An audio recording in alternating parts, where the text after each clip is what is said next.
Alors bonjour à tous, comme j'avais dit sur ma page, je vous ferai une petite vidéo de mon potager.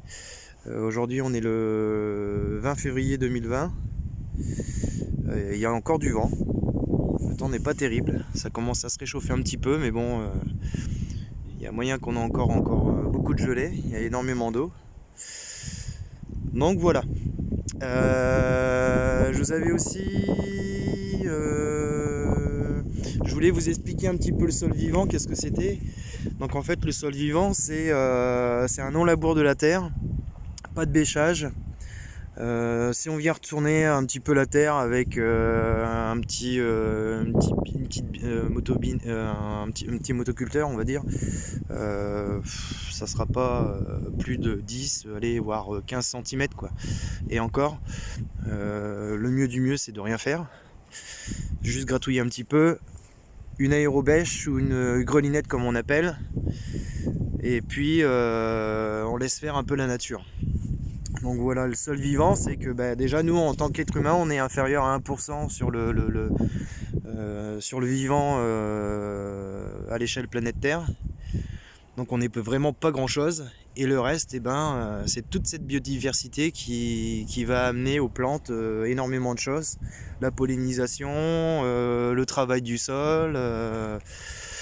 Donc en fait en gros nous au niveau de l'agriculture, ça fait 70 ans qu'on détruit pas mal de champs, et on s'aperçoit que là il y a un délire, c'est qu'il y a plus en plus d'inondations, mais on est dans une période de sécheresse.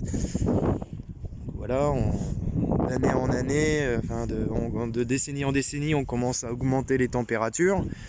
On a pris quelques degrés en 100 ans, c'est déjà énorme. Et là, en fait, ils sont en train de se poser plein de questions. Et est-ce qu'ils vont dans la bonne direction? Moi, j'en suis persuadé maintenant que ils se trompent, quoi. Voilà. Bon, je vais revenir à l'essentiel du potager. Donc moi, j'ai pris le choix de ne pas travailler le sol. Donc là, je vous avais vu, j'ai délimité pas mal de petites parcelles, ou des planches, ou des buttes. Enfin voilà, celle-ci, ça a été une première butte. Là, c'est là que j'ai commencé. C'était il y a 1 an et demi. Donc j'avais fait une butte en lasagne. Voilà, c'est des mots que vous pouvez retrouver dans les méthodes de permaculture. Donc j'avais mis du bois moins de 5 cm de diamètre, il avait à peu près 6-7 ans. Il commençait déjà à pourrir, plein de champignons, donc j'en ai profité, je l'ai mis dans le fond, j'ai rajouté 30 cm de compost de fumier de cheval, j'ai rajouté 20 cm de feuilles, j'ai laissé travailler, et puis aujourd'hui on va dire que ça se comporte pas trop mal. Donc là sinon c'est de l'ail qui a été planté au mois de octobre l'année dernière. Et puis on peut voir en fait que la terre elle est bien aérée, tout se mélange. Donc tout ce petit monde de la vie de la terre, elle favorise à améliorer mon sol. Donc on va dire que par exemple là, il y a une haie de charme. Vous expliquer un petit peu vite fait le cycle de la vie de la terre, comment que ça se passe. Donc il y a des bois morts, il y a des feuillages, il y a de l'herbe qui va monter en graines, qui va se coucher sur le sol, qui va devenir de la paille. Toute cette paille là va faire sur le sol une couverture. Cette couverture là va pourrir, ça va amener des champignons. Les champignons vont commencer à manger un petit peu toute cette couverture. Les bactéries vont s'y mêler. Ensuite, toutes ces bactéries-là vont digérer, qui va créer de l'humus. Et ensuite, les vers de terre vont revenir, vont remonter de l'argile, vont reprendre de l'humus. Ils vont tapisser leur galerie, tout en descendant. Et puis, ça fait un mélange de toute cette nutrition de la terre, qui a été fait par la biodiversité de tout ce que je viens de vous expliquer. Donc moi le délire dans tout ça, c'est que je veux apporter Donc énormément de matière organique. Donc là il y a du fumier. Et par exemple j'ai fait un couvert de fumier. Bien avant j'avais rajouté sur une saison complète donc de la tonte de pelouse mélangée avec du feuillage, du broyat. J'ai fait plusieurs couches, ça pourrit, ça travaille, ça mange, c'est digéré par la terre. Et puis on a une terre qui est pas compacte. Elle sera pas lessivée par la pluie.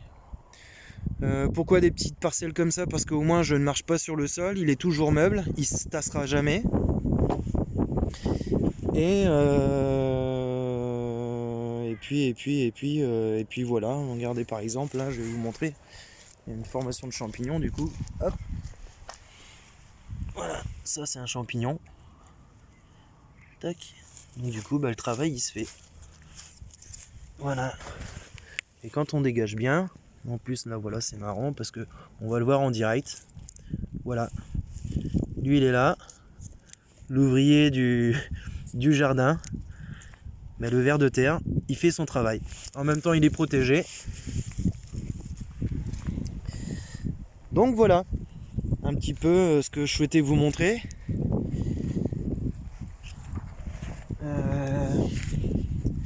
Je vais faire un petit peu le tour.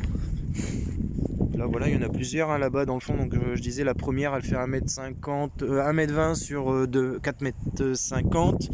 Là ici, elles font toutes 4m50 de long. Là elles font 2m50 de large, j'ai divisé par 2. Ici ça fait 1m50, 1m50 aussi. Celle-ci elle fait 1m20. Et après l'année dernière j'ai commencé au mois de... Non, j'ai commencé l'année dernière au mois de... vers à peu près août, mi-août, fin août, je sais plus très bien. Donc là j'ai fait une grande butte jusqu'ici. Donc là il y a 30 mètres au total sur 1m20.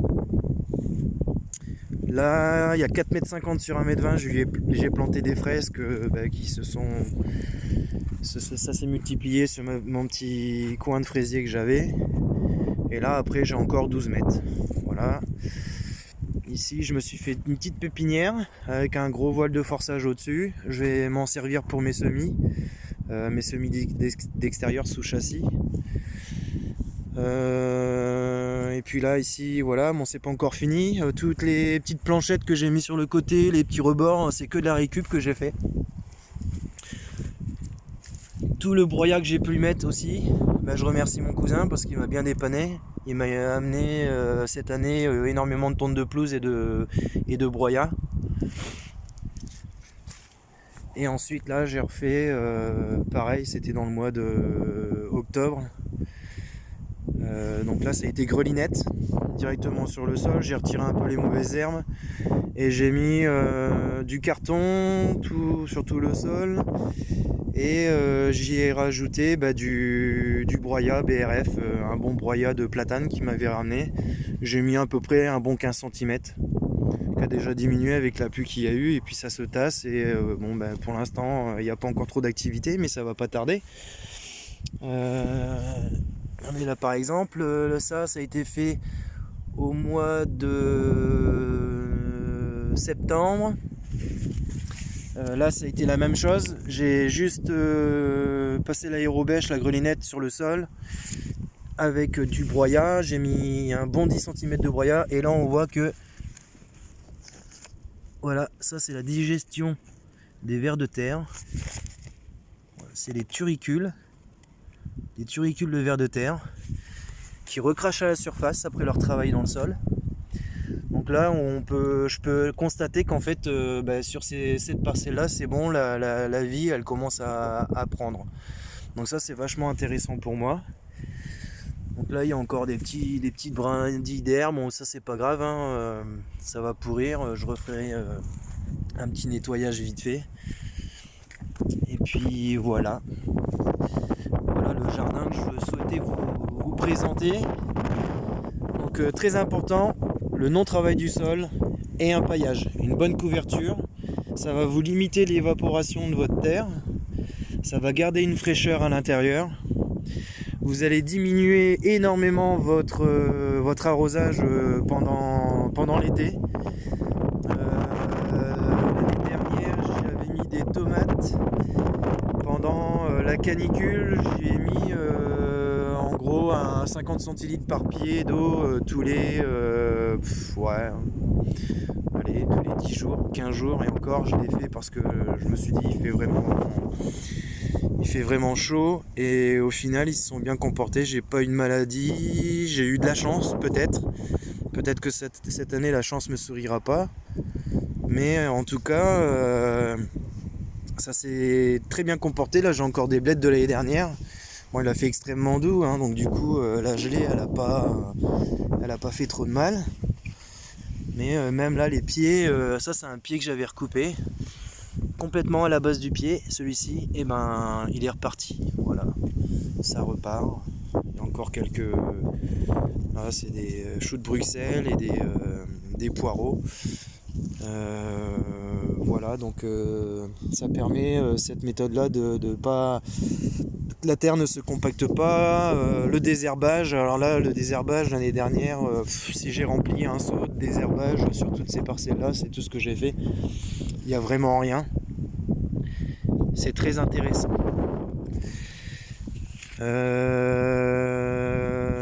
Donc en fait ce modèle là il est inspiré, moi ce qui m'a parlé le plus au départ, c'est que j'avais entendu parler de la permaculture, donc c'était des méthodes qui font en permaculture, et on m'a conseillé, Axel qui m'a ouvert les yeux sur énormément de choses, et je te remercie, sur des modèles comme Damien Descartes. Damien Descartes c'est un gars aujourd'hui qui fait énormément de vidéos sur YouTube. Donc le potager de A à Z, et que faire au mois de janvier, février, mars jusqu'à décembre. Il vous présente un peu ce qu'il y a à faire au potager sur toute une saison, sur toute une année même d'ailleurs. Et ensuite de YouTube, de Damien Descartes, ça m'a permis de regarder d'autres vidéos, donc des choses comme Vers de terre production, défenseur du non-travail du sol. Ça c'est intéressant aussi, je vous le conseille, vous allez comprendre énormément de choses sur l'agronomie, sur la terre, le non-travail du sol. Moi je vous invente rien, et j'ai rien inventé sur cette méthode là, c'est que j'ai recopié, et franchement j'ai eu des bons résultats l'année dernière, j'en suis satisfait et le principe me plaît bien. Et sur le maraîchage sol vivant. Maraîchage sol vivant, en fait ça fait une quinzaine d'années